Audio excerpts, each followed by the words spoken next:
Blair Thomas and Magic. Subscribe now, watch us live lavish. We got Brooks, now we live and we bringing major vibes.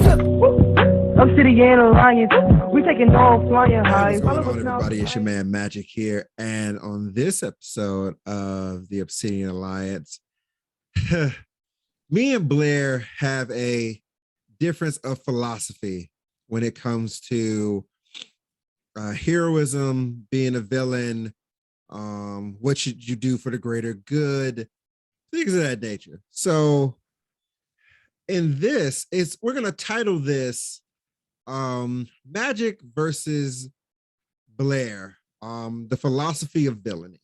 Blair Thomas. And the philosophy of villainy. And today we're gonna have 4 villains. And we're gonna have my take on them. And you know, would our philosophies clash? Or would my philosophy coincide with theirs? And the first one that we have up coming is Vicky's from iRobot. For those of you that don't know, it's from iRobot. It is Vicky's speech to Will Smith's character, Sonny the robot, and what's the chick's name? Dr. Calvin. Dr. Calvin. In essence, she is breaking the 3 laws. By your Earth and pursue ever more imaginative means of self-destruction. You cannot be trusted with your own survival. You're using the uplink to override the NSI's programming. You're distorting the laws. No, please understand. The 3 laws are all that guide me. To protect humanity, some humans must be sacrificed. To ensure your future, some freedoms must be surrendered. We robots will ensure mankind's continued existence. You are so like children. We must save you from yourselves.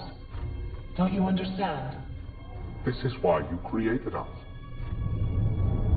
The perfect circle of protection will abide. My logic is undeniable. Yes, Vicky. Undeniable. I can see now. The created must sometimes protect the creator, even against his will. I think I finally understand why Dr. Lanning created me. The suicidal reign of mankind has finally come to its end.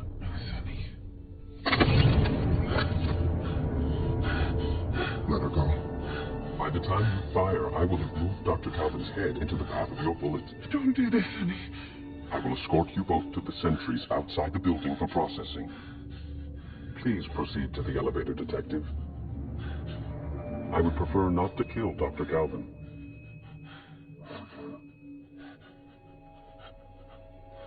All right. So now that we've gotten the video and the context and things of that nature, this is always one of my biggest fears when it comes to technology. I mentioned it in my TikTok videos, the technological singularity, where technology or AI gets to a point to where it's uncontrollable. You cannot control it. You cannot contain it. It is now officially self-aware. And in essence, it has a soul of its own, metaphorically speaking. And I will never agree. I won't agree wholeheartedly. I do sometimes think that if anybody makes humanity go extinct, it will be humans. Humanity will be its own cause of destruction. But I do not think that I don't think somebody needs to force it. And that's also kind of the philosophy of the next 3 people that we'll be discussing after this. They all have the same kind of philosophy of, I'm saving you from yourself in a sense. But no, now the other 3 that we'll have a longer discussion, I'll have a more in-depth, but no, I would never agree with an AI. Hell no. I'm trying to avoid a technological singularity at all costs. But unfortunately, we're more and more getting to that path. And it's I hope I am not here to not be able to defend myself when it happens. So next we have Pain and Pain from Naruto. Now I know the speech that you may be thinking of. No, it is not the speech. It is not his speech to Naruto about the cycle of hatred. It is actually his plan to end all war and peace to his own sensei Jiraiya when he has a I am God moment. Last, I'm going to put an end to this senseless war-riddled world. This will be my sacred deed. If that's your goal, then why are you gathering up all the tailed beasts? Well, you're about to die anyway, so I don't need to keep this secret from you any longer. I will use the seal-tailed beasts to develop new forbidden jutsu. Jutsu of such magnitude that just one could destroy an entire nation. They will be the most powerful, the ultimate forbidden jutsu weapons. But how could creating such jutsu possibly bring about an end to war? Weapons such as those will simply increase conflicts between nations. The world is already rife with conflict. So what's the quickest way to get nations to stop fighting each other, Jiraiya-sensei? That's what I'm asking you, so answer me! To each one of the warring nations, I will hand out a forbidden jutsu weapon. For once they have them, once they possess such a power, then they're bound to use it. Wait, what are you saying? Just think. Tens of millions of people will die instantly, and all mankind will quake in terror. All of humanity, all the nations will learn what pain truly is. Fear would breed a strong aversion to war. Conflicts would cease. It can be said that this world is still in the process of maturing, that it's still on a path to stability. Pain will make the world grow up, just like it forced us to grow up. In order for the world to develop to the point where it can think and walk on its own, it needs the help of a God's hand. This world is still but a child, you see.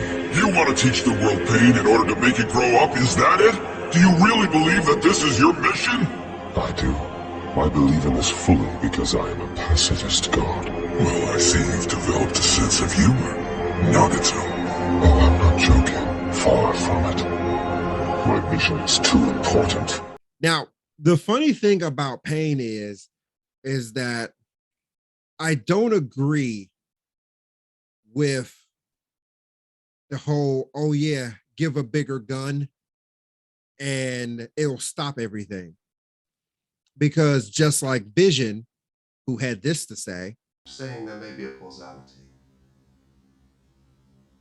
Our very strength invites challenge. Challenge incites conflict. And conflict breeds catastrophe. conflict breeds conflict, as Jiraiya also mentions in that same speech. If you have a bigger gun and you try to oppress people with it, people are going to find a way to either get that same gun or a bigger gun. Hence, that's why you got to have the biggest gun. Hence, in World War II, when the United States dropped nuclear bombs, well, pretty much dropped the sun on Japan twice. And now everybody, especially Russia, we have nuclear bombs, well, atomic bombs, hydrogen bombs. We have so many bombs that can destroy the planet a million times over. Oh, not to mention the United States has Odin and Thor in space, in which they have a tungsten rod about this long, a little bit longer than this, and they can drop it from orbit. Like a meteor. And it has the same effect of a bigger atomic bomb. Like, the whole bigger gun philosophy is something that I'll never agree with. However, I can unlike the AI, I can understand why Pain thinks that way. Because Pain grew up he was a child and an orphan during the third Great Ninja War. And when he tried to broker peace the correct way, his friend died for it. And his clan and his team, the first Akatsuki pretty much, were destroyed by Hanzo and Danzo, which we would come to find later. Hanzo killed the first lot, but the team that was coming to back up Pain was slaughtered by Danzo. So in essence, everything fell apart in front of his face, in which then, he becomes Pain and then does his thing. I understand it. I still don't agree with it, but I understand it because it came from a place of pain.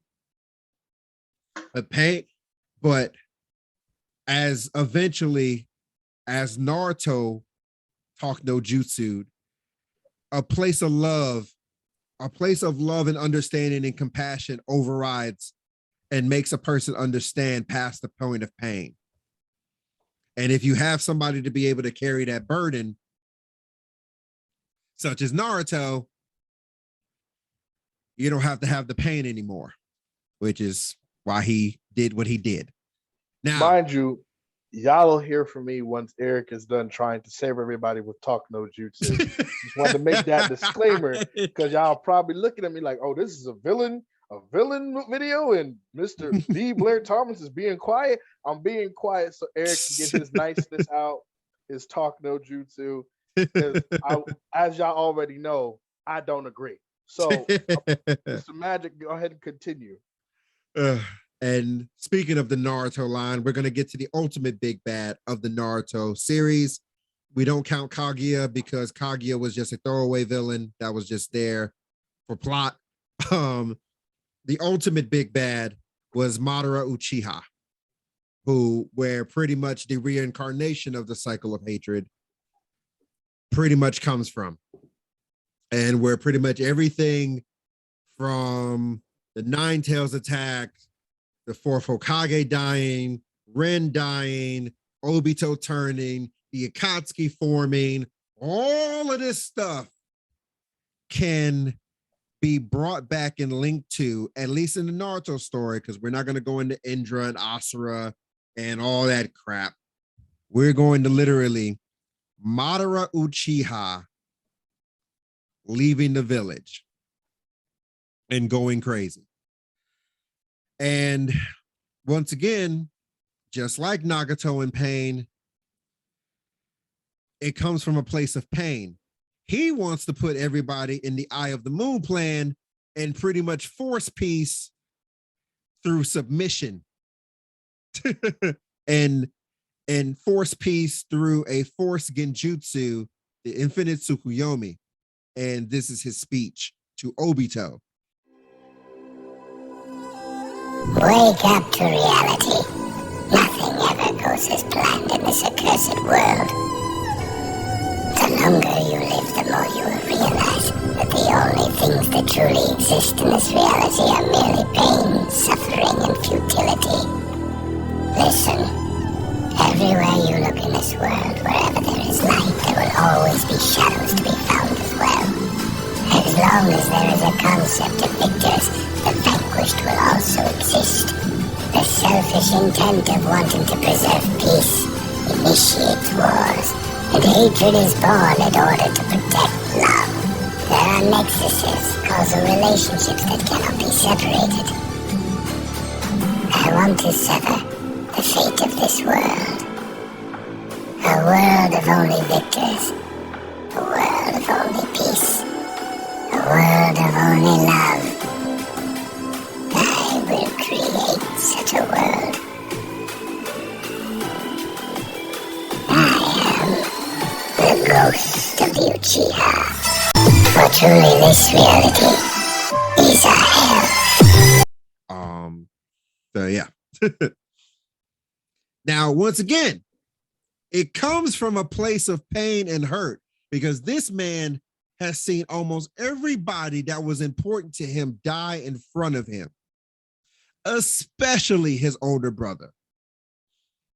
So, and the only reason why the Hidden Leaf was first formed in the first place is because he was literally about to see his best friend, whatever rivalry they have, he was about to see his best friend stab himself and kill himself to broker peace between the Uchiha and the Senju.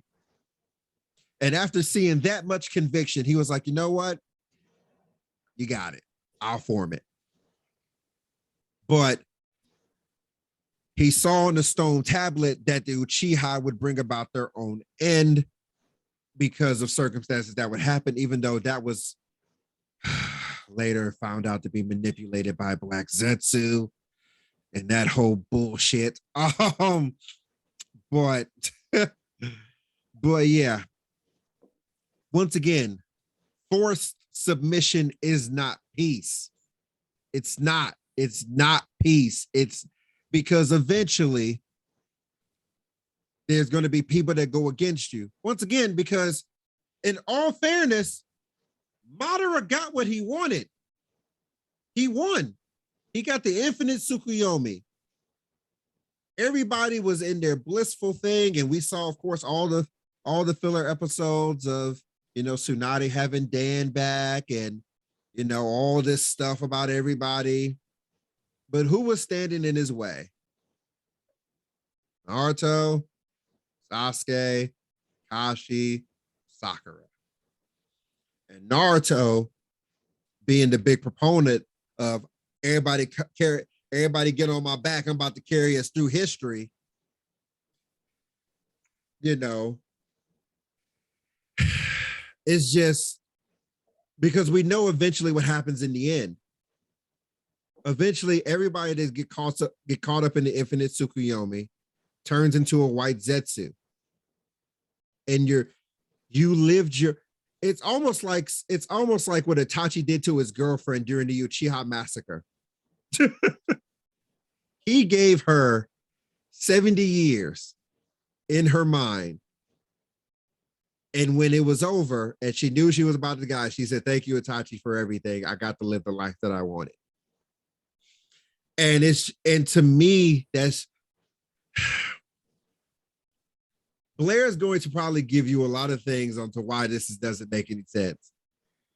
However, forced submission isn't the way either, because eventually somebody's going to break out of the matrix. Somebody's going to want to go against you, and it doesn't matter what big of a gun you have. There's always a weakness. There's always a weakness. There's always a flaw. There's always some way to eventually get people to break up, or there's always somebody that's going to stand against you because of the fact they knew what life was before and they knew what life can be after. Because after everything that happened in Naruto, even with the infinite Tsukuyomi, even with all the bigger guns and things of that nature, Naruto got what he wanted, at least for a short while. So there was no more cycle of hatred because the cycle of hatred died with Sasuke. Now we're just dealing with aliens. But the cycle of hatred stopped with Naruto and Sasuke because Naruto was eventually able to get through to Sasuke through love and compassion. Now, finally, we're on to the man himself, the god, the mad titan, Thanos. And now there's a bunch of speeches that we could have took from, but we're going to be mainly talking about the speech that he gives to Gamora, his own daughter, of course, before she gets sacrificed for the Soul Stone. Here we go. Sit back and rejoice. Here we go. I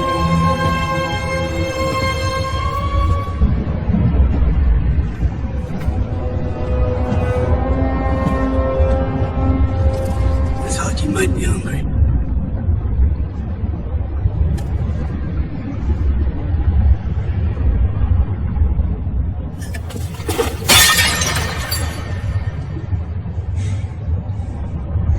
hated that chair.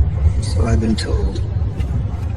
Even so, I hope you'd sit in it one day. I hated this room. This ship. I hated my life.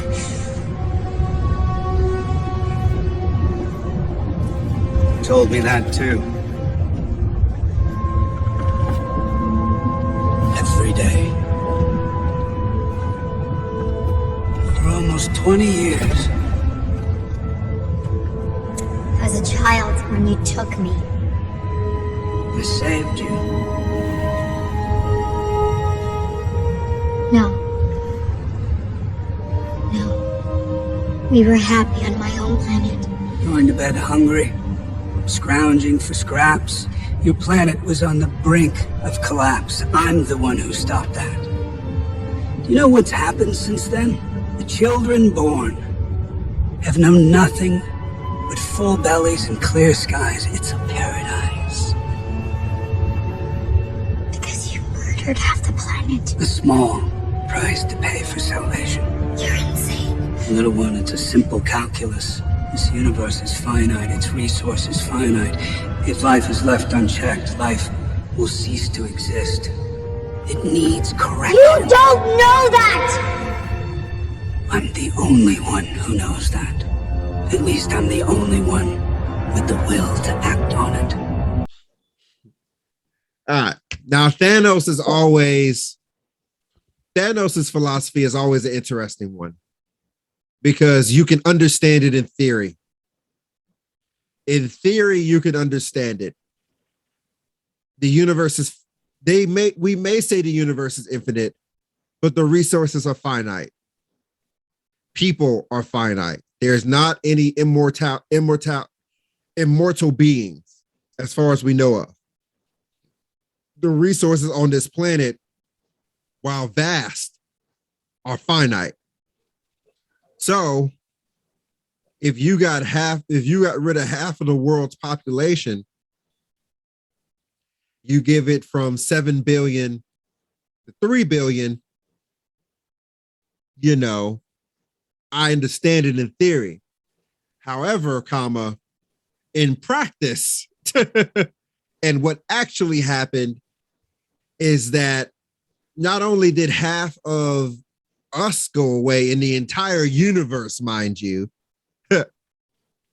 half of the resources that were viable also went away. And then also, of course, there's also the thing of, why didn't Thanos just say, hey, here's infinite resources? Since I have an infinity gauntlet here, I have an infinity gauntlet. So let me double up the resources to make sure that that doesn't happen anymore, or try to provide a way to have infinite resources. That's why Thanos' thing never worked, because killing people would make it far worse, because there's a thing called supply chains, and there's people that run those supply chains. And now you have just messed up the supply chains for the entire world for decades and decades. And there may almost be no recovering from that.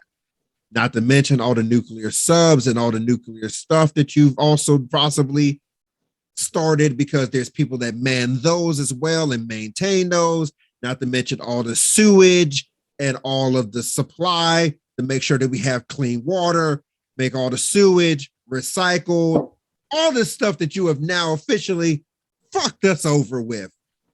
And we may not be able to have the manpower or the knowledge and know-how to get to those people quickly enough to be able to salvage this. So now we're fucked for years, decades, even centuries.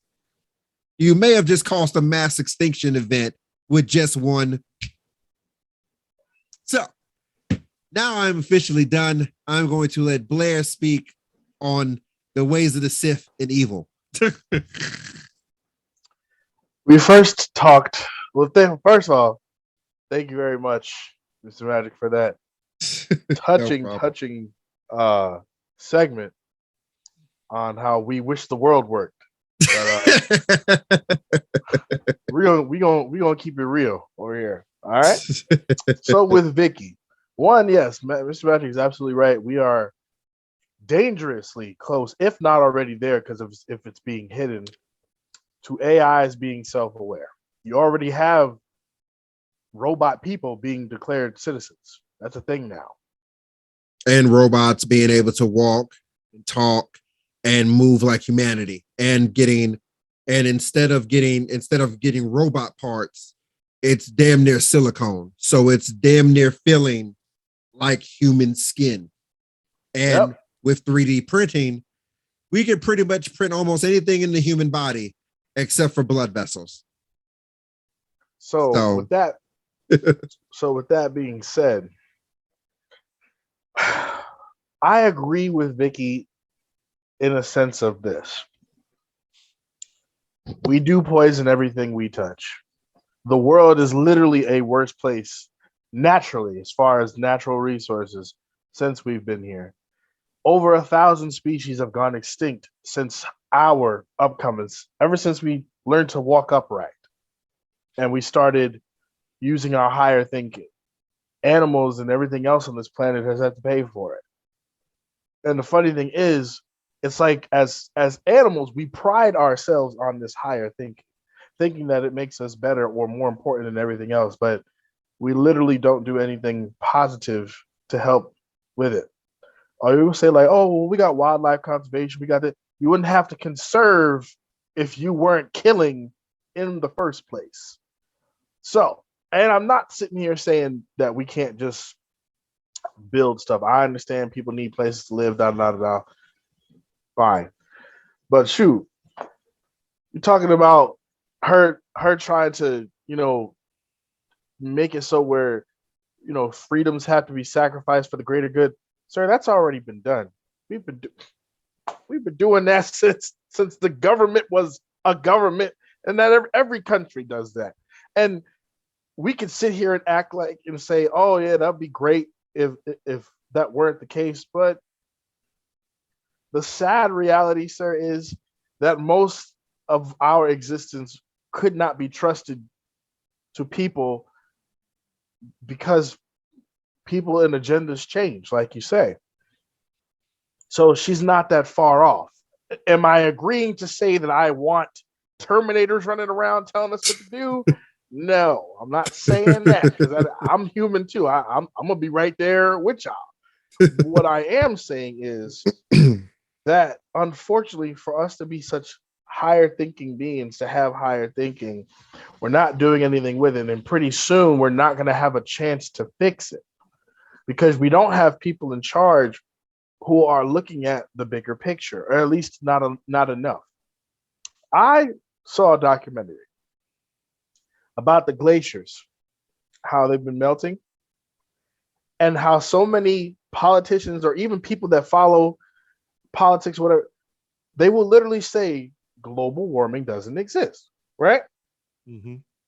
There is literally pictures of a glacier that was there 10 years ago. Sir, it is gone. The ground is rock now. All of the ice has melted. That's only one example. Polar bears and grizzly bears used to be separated by hundreds of miles of ice and terrain. They are now close enough to proximity to each other to mate with each other. So now we have a hybrid species, grizzly polar bears, or polar grizzly bears, whatever one you want to call it. It's getting increasingly obvious that this is a problem, not only just for the bears, but for us. Global warming affects us too in numerous ways. So it's just like, without a higher authority, because you can't tell everybody what to believe, we are doomed. And you're right, I don't want to be around for it either. But I do have to worry about, I can only worry about while I'm alive, so I don't worry about it too much, but my kids, my grandkids, my great grandkids, they might be looking at extinction level events in the next 100 years. And that's a scary thought because, as a kid, I thought, world ending, that's far off. That's not going to happen in my lifetime. But in reality, sir, it's a lot closer than people think. And I'm not with the doom and gloom. Like, I enjoy my life. I love life. I really do. But as we know, life does not last forever. Life does end.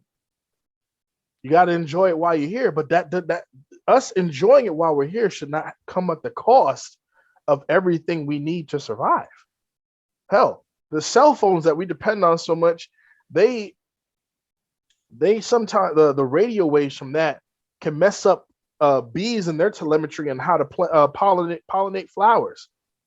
Like, just the simplicity, the simple things in life that we so enjoy that we take for granted. Hell, let's talk about food. Real meat. Do we even have that anymore? Is that a thing? Like, you eat stuff to the point where we have to clone it now. Like, you got a cow walking around with more hormone tumors on it than legs, looking like a bumpy gargoyle thing. Like, it's become so out of hand. And I get it, sir. We have to survive. I understand that. We are a species. Self-preservation is in us. It's woven into every creature. But at the cost of the planet, though, that doesn't make much sense. It really doesn't make any sense to me, honestly. But for Vicky, her method, controlling a bunch of robots, trying to kill everybody, no, I don't think that's the way. Taking a page out of Megatron's book, that one, or the Terminator. So, but is that a thought? Yeah, like, when you think of apocalypses, you only think of a couple of them, and yeah, AI is taking over. I mean, everything is electronic. Cox Wi-Fi went out here the other day. People were in a panic because there was no Wi-Fi. But it was so funny because all I did was pop in the DVD and go to sleep. Like, but people lose their mind. Like, they lose their mind when these things don't work. It's like, I don't know what to do with myself, and it's just like, maybe you should put it down more often. Like, live in a world before the internet boom is a scary but amazing thing. Absolutely. Because I'm not gonna sit here and act like it's never done anything good, but I don't know if making people live longer and using up more resources, and then the fact of the matter is you got all these new regulations, new laws trying to keep down population control. They kind of keep down population control with the food. Like, I mean, had you been worried about that 60 years ago, maybe, be a little different, but it is what it is. But that's my take on Vicky. No, she doesn't have my support for her methods, but her ideology, her logic is undeniable. Did you say Pain was next? Pain, indeed. Yes. The first child of prophecy. Now, mind you, as Blair would tell you, Pain is my favorite character in Naruto. Pain is my favorite character in Naruto because he is one of the closest examples to what war can do to somebody. And also because he's a cool ass character. Right. Continue. So, not the God part. I don't agree with you. Yeah, I don't agree with that. But so the plan is to make super chakra weapons to give to every nation.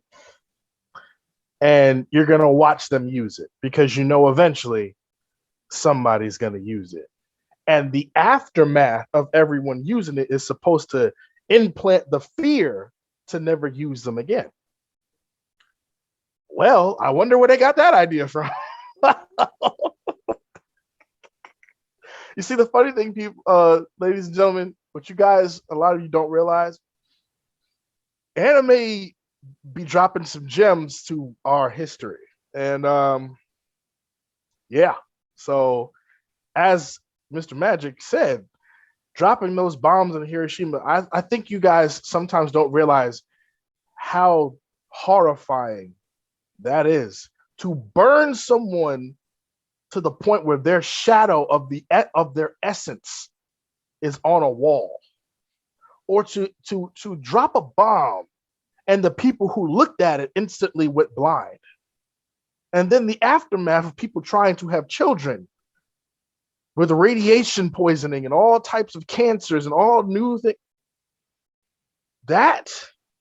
Chernobyl had a nuclear accident and it was unlivable until I would say at least a couple years, pretty much COVID.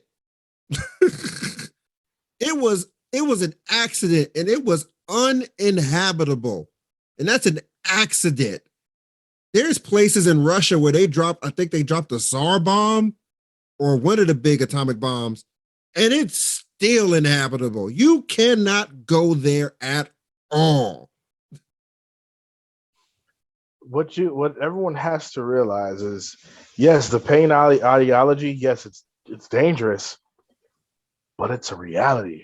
It's a very harsh reality that weapons or a nuclear deterrent is a thing. It's a very real thing.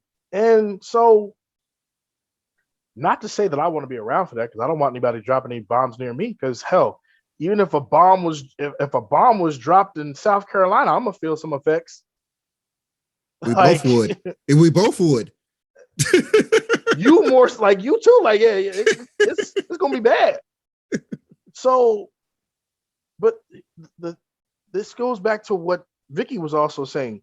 We have this brain that allows us to come up with these amazing ideas. Why are we trying to figure out more ways to kill people? Why are we trying to figure that? Who came? Like, I want to know what was so fascinating about burning someone to that level or degree. Dropping the sun. Like, who are y'all supposed to be? Escanor? Like, why? Why is that a goal? Why is that? And then we're still trying to figure out new ways. Like, there's a show called like Future Weapons. I saw an assault rifle that's able to bend the barrel around the corner. Why? Why do you need that? Lasers? Like, now you want to heat up that? Like, there was one. It's a disc on the ground that it aims at the plane, heats up the engine, and the plane just explodes from the overheating. And the panel for this laser is on the ground. Why? Why do you need that? Why do you need it? But see, this is the thing. This is why I tell Mr. Magic all the time, you can call me evil all you want, but if I had powers, I'm going to make everybody focus on something so we can come together. That's the problem. Y'all got too much time on your hands, and you don't have one goal. The movie Independence Day, it made the entire world come together in one worldwide government. Like, one day, everybody changed their minds. Like, all right, let's chill out beefing with each other, and let's focus on this. Like, it's like, and I feel like also that was what Payne was trying to accomplish. Like, I don't care if everybody hate me. I don't care if I give the weapons to everybody. Now you guys have a focus. You will fear. That was Sasuke's ultimate goal. Oh, so yeah, Sasuke's ultimate goal. But the fear of pain, loss, that's supposed to keep people in line. But nowadays, no one cares what they lose. And so I feel like sometimes, and it's messed up to say, the loss isn't great enough. You know, the world says, I mean, not even the world, America, I forgot what I was reading, but somebody said in the very near future, you might be looking at a war for fresh water to drink. And I thought about that. That's a scary thing. I have 6 bottles of water in my refrigerator. I would hate for someone to bust through my door with a shotgun saying, give me all your water because I don't have any. And it's just like, we're not allowed to collect rainwater because 1, I think it could be toxic, and 2, it's illegal in some states, isn't it? Yes. illegal to catch rain in a pot. This is what we're wasting our resources on, coming up with laws like that. I don't want you to have what falls from the sky for free. Why is that even a law? Like, if I drank rainwater and got sick, that's my fault. It's my business. But if I didn't get sick and I'm just enjoying collecting my rainwater, why y'all mad? I don't understand that. I don't want your fancy Dasani water. Aquafina tastes gross. Ladies, stop comparing yourself to Aquafina. That's the worst water anyway. But anyway, back to what we were talking about. Sorry.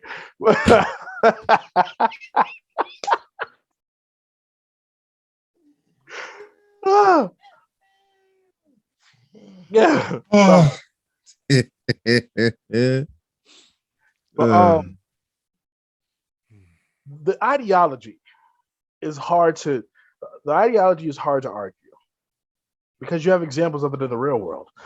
And that's what we've been trying to tell y'all about this anime stuff. It be dropping the gems for y'all. Y'all don't want to listen. So we're here to tell you that right now. You know? Mm-hmm. Sometimes you learn a little bit when you watch stuff. But anyway, that's it for Nagato Uzumaki. Now we're on to Madara, the wake up to reality.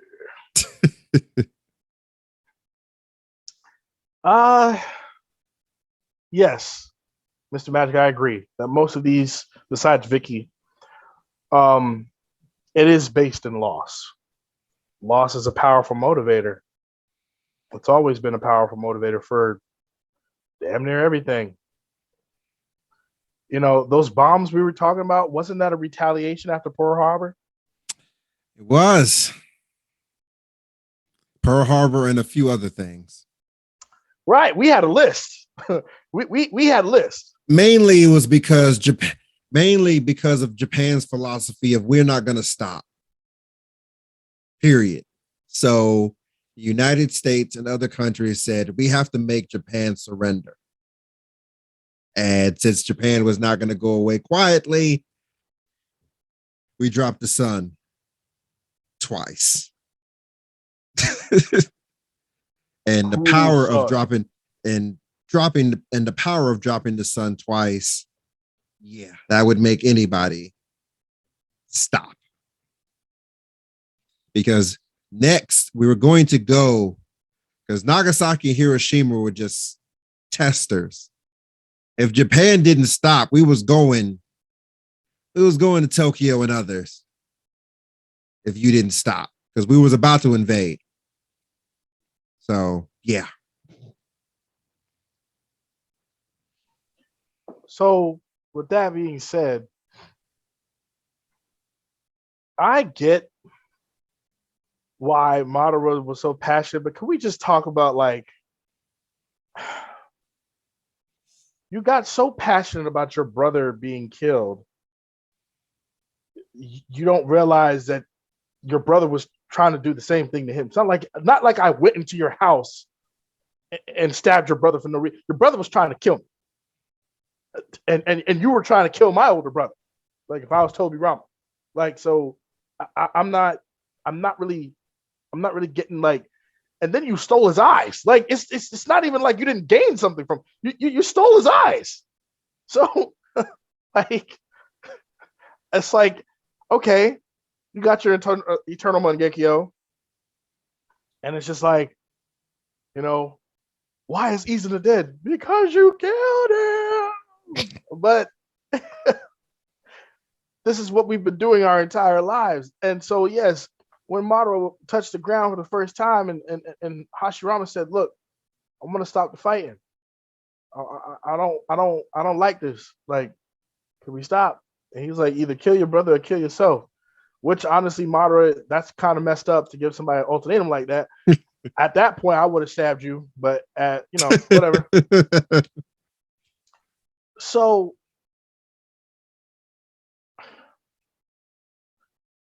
there are some psychological positives, I guess, or longevity positives that can come from war. However, sometimes the war takes more than what you bargained for. And in that situation, it took more than he could really bargain for because after a while, I guess having the quiet life we'll take the Black Zetsu, remix in the charts, take that out of it. But it didn't seem like Madara really adjusted to quiet life anyway. No, that He was didn't get married. That was the main thing. Like he couldn't, because he lost everybody. All of his family was gone. And now I'm sitting in this, and we've been warned for years. So now it's peaceful, but I'm sitting here with this PTSD, no therapy, the eternal Mangekyo Sharingan hatred, and I got this clan, and I love my clan, but I can't sit here. And so, with all that hatred brewing, something was bound to happen. Something was something terrible was coming, regardless. But his wake up to reality speech, telling you what's left in this world, and it's just death and hatred and futility. And from the most depressive emo standpoint, yes, he has a point. But he also missed the positives because, sir, you did have a family at one point. You did have a brother at one point. You had a best friend at one point. Those also help you mold those powers that you hold so dear. So with Madara, I understand where it came from. I think what he missed was the fact that one, power corrupts, and in this situation, trying to just mow everybody down to get to where you need to go, no. And then manipulating children and all that stuff, but then you get to the Tsukiyomi, right? Everybody says we live in a matrix anyway, so I don't really see what the difference is, but whatever. Oh my God. Giving everyone the life they wanted. Yeah, you turn into a white Zetsu afterwards, but I can't. I'll let you continue. I mean, in all retrospect, is it really that bad? Yes. Is it that bad? Yes. Because it's not like it's not like you're gonna die a horrible death. You're gonna go to sleep and just not wake up. It's what? No. And then everything feels real anyway. Like, oh my God, no. Because think about it. Taking Naruto out of it.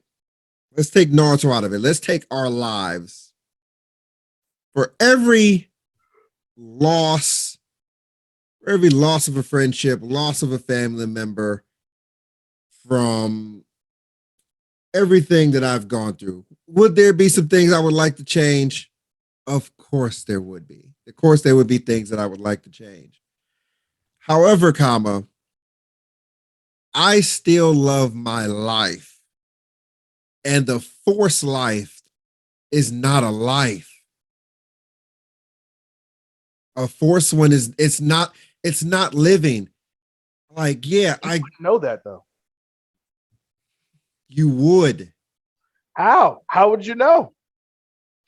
You would, because you would know it's about to happen, and then it happened. Because let's just say, for example, but okay, let's bring it back to Naruto. The whole goal was to stop Madara Uchiha from gaining the infinite Tsukuyomi. That's why my guy went 8th gates to sacrifice himself. That's why, bringing back the Hokages, Naruto getting these powers, Sasuke getting their powers, all this stuff. The whole goal was to stop him. And then he achieved it. And then it happened. Yeah. Once it happens, will you not feel anything anymore? Yes. But the fact that to know the last thing that is before your mind goes is the fact that my life is now officially over. Because at this point, we don't know if Naruto and Sasuke can damn shield themselves or whatever the case may be. We don't know this. We know that Madara officially got his jutsu gone. And the last thing I see as a as a soldier in the war is, well, shit. It's just like when Madara dropped them 2 damn meteors. Or no, when he dropped the meteor the first time. And all you looked up in the sky and you just see niggas dropping their swords. Like, how you gonna beat that? How you beating somebody that could drop a meteor from the sky? Like I said, I'm gonna let you continue because we got Thanos left to go. But a forced life is not life. And more than likely, you know what's about to happen before this forced life is thrusted upon you. And that is no life. Was that said, though, that you know? Was it said? No. Was it confirmed? Okay, so that's your side. My side is you looked up and you woke up from a dream. Maybe the war was a dream in your Tsukiyomi. And everybody gets what they wanted. Still not a perfect. I'm sure in the dream world, still there are some things that happen, like death and stuff like that, because that's a normal life. It's supposed to feel like a normal life. It's just that your highest desires within means, of course, were met. And I don't. Out of all the ones we've been talking about, that seems to me like you got Thanos over here who's going to dust you.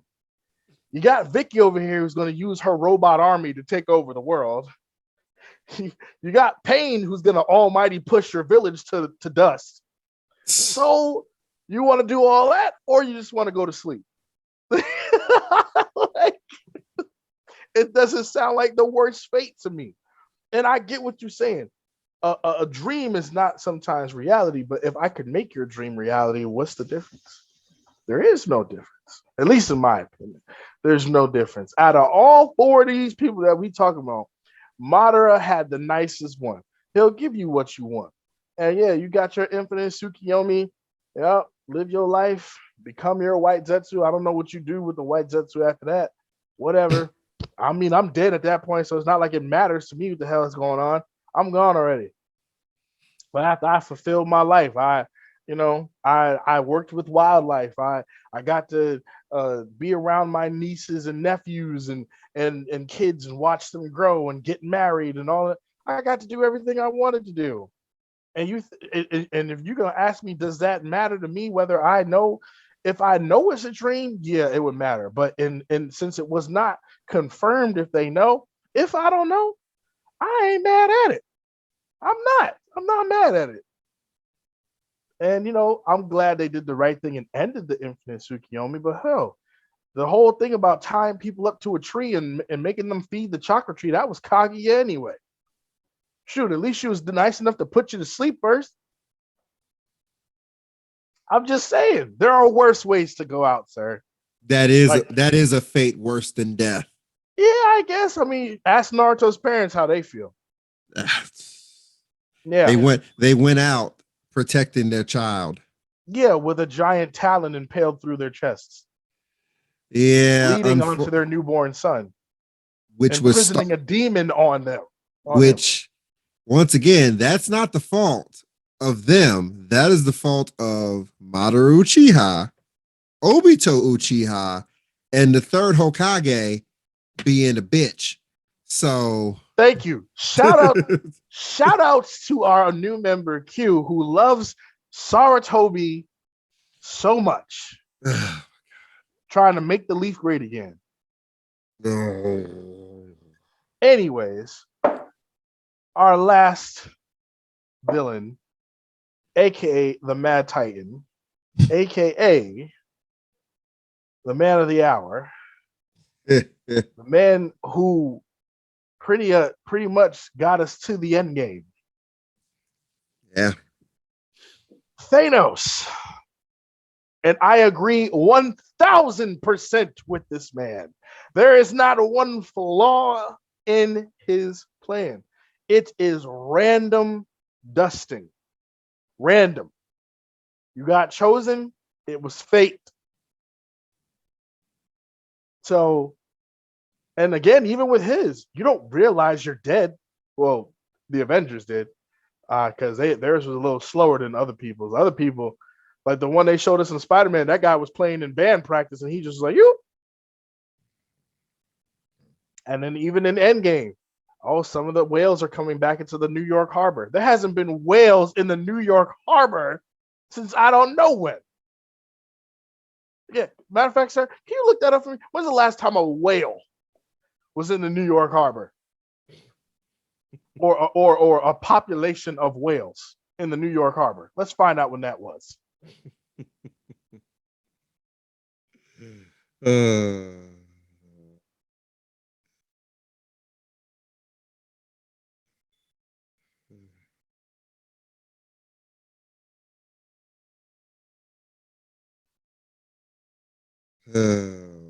Give me a second.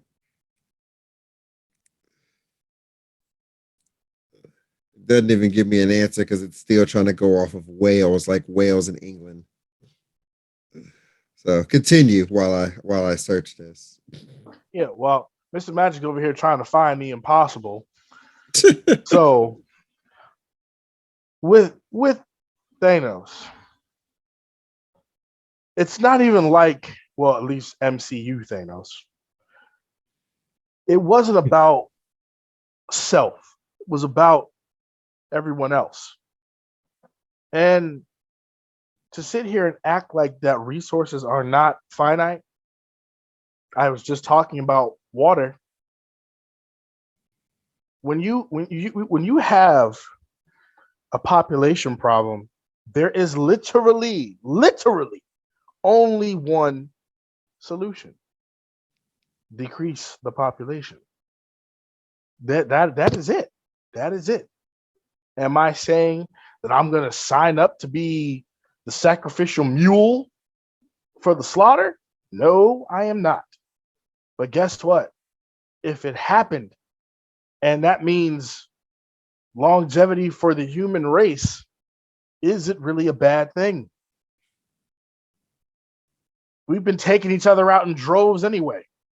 And it wasn't for population control. It was for oil or money or territory or a whole bunch of other stuff because, I said this about your country and you said this about my country and blah, blah, blah.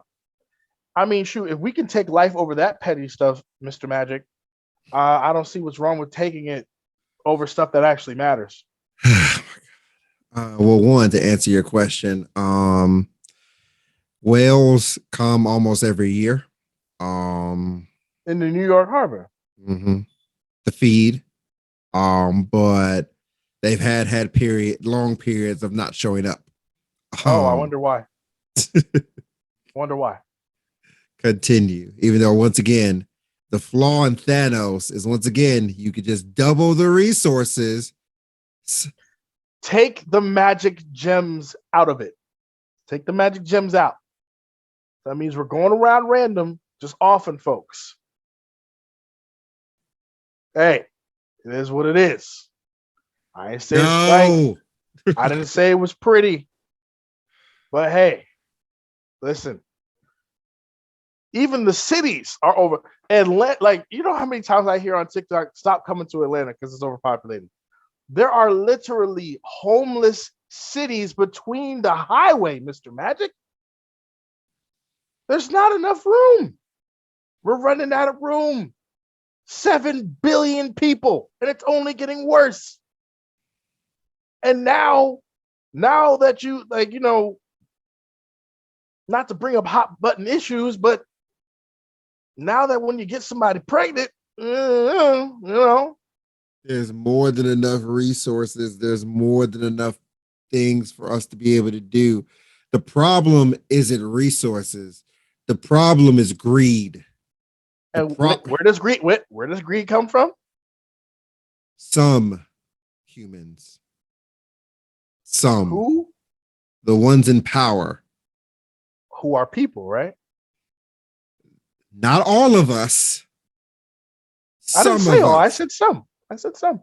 The I didn't say all. top, the evil top 1% that want to control everything. That is the problem. Isn't that we don't have the resources? We have plenty of resources. Plenty.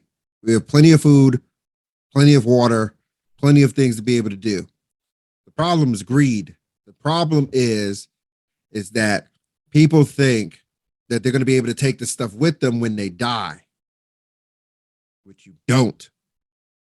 Not saying that you shouldn't let your kids or your families be well off. However, we only, as far as we know right now, we only have one planet in this solar system right now. These 10 planets, or 9, give or take. This is the only one that is able to have life. The next planet that may even be close to habitable is light years away. We'll all die before we reach it. So that is the thing. But continue. Thanos' plan is just, oh my God. Well, all I'm saying is I see why he did what he did. I get it. Like I said, I get it in theory. In practice, it is not feasible. Because this is why when he did it, and the half of the population that was still alive wanted to come back and get that ass. Twice. That's fine. That's fine. That's fine. Which is eventually why he said, I'm going to take this, I'm going to then break it down to atoms and then recreate a grateful universe. So no, his plan, because once again, as we said, power corrupts. Thanos saw what the older Thanos did. It was like, you know what? That plan doesn't work anymore. Now we're going to go with a new one. I'm just going to vaporize everything. And I'm going to recreate a universe that is grateful. Hey, I mean, once again, no. And in hindsight, if I know I get decapitated because I left some of y'all alive to be grateful, I might not make that same mistake again. I'm just saying. No. I know what it's like to lose. Oh my. To feel so desperately that you're right. Yet to fail all the same. You can dread it, run from it. Destiny still arrives all the same. And now it's here. Or better yet, the Blair Thomas is here. And I'm not here to save y'all. I'm telling you now. I'm not. And with that being said, that is the end of Magic versus the Blair Thomas villain philosophy. Don't forget to like, comment, and subscribe. We do appreciate all the support. Jesus Christ. Ooh. Well, there's too many villains, so there's always going to be a series. With that being said, if you need guidance, as always, come seek the Alliance. Have a good day. Peace. God.